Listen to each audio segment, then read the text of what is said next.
EC schedule కు సంబంధించి మరింత సమాచారం మా ప్రతినిధి అరుణ్ అడిగి తెలుసుకుందాం. అరుణ్, సార్వత్రిక ఎన్నికల షెడ్యూల్ ప్రకటించే అవకాశం ఉందా?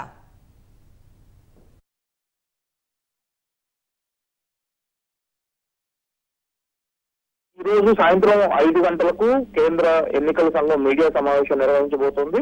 మీడియా సమావేశానికి పిఐబి రిపోర్టర్లందరూ కూడా సహకరించాలని విజ్ఞాన్ భవన్ లో జరిగేటువంటి సార్వత్రిక ఎన్నికల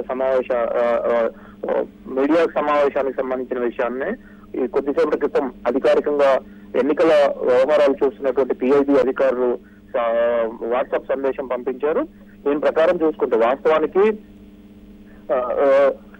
ఎన్నికల సంఘం ఎప్పుడు ప్రెస్ కాన్ఫరెన్స్ పెట్టినా, ఎప్పుడు మీడియా సమావేశం నిర్వహించినా ఎన్నికల కమిషన్ సంబంధించినటువంటి నిర్వచన సభలోనే మీడియా సమావేశాలు నిర్వహిస్తుంటుంది. సాధారణ ఎన్నికలకు సంబంధించినటువంటి మీడియా సమావేశం మాత్రమే విజ్ఞాన్ భవన్ లో ఏర్పాటు చేస్తుంది.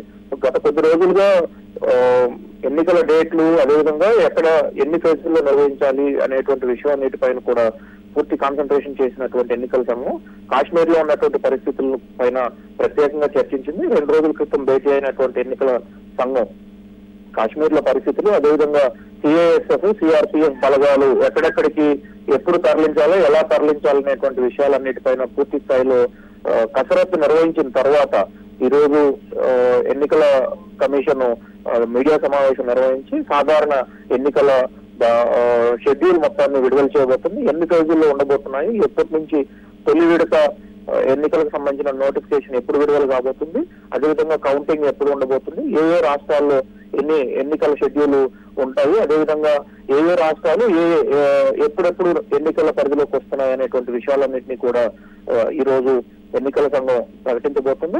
ఈ రోజు సాయంత్రం 5 గంటల తర్వాత దేశవ్యాప్తంగా ఎన్నికల కోడ్ అమల్లోకి రాబోతుంది. ఎన్నికల కోడ్ అమల్లోకి వచ్చినప్పుడు ఎటువంటి ప్రభుత్వ కార్యకలాపాలు కానీ, ఇప్పటి వరకు అధికారంలో ఉన్నటువంటి ప్రభుత్వాలు కానీ, ఇటు కేంద్ర ప్రభుత్వం కావచ్చు, మరో 4 రాష్ట్రాల్లో ఉన్నటువంటి ప్రభుత్వాలు కావచ్చు, ఎట్టి పరిస్థితుల్లో అధికారిక కార్యక్రమాలు నిర్వహించడం కానీ, అదే రీతిలో అధికారులను తమకు ఇష్టం వచ్చినట్టు ఆడుకోవడం కానీ, అధికార యంత్రాంగం పైన ఒత్తిడి తీసుకురావడం కానీ, ఇటువంటి ఏ ఒక్క అంశానికి కూడా తావు లేకుండా ఎన్నికల సంబంధించినటువంటి విధులన్నీ కూడా పూర్తి స్థాయిలో అమల్లోకి రాబోతున్నాయి.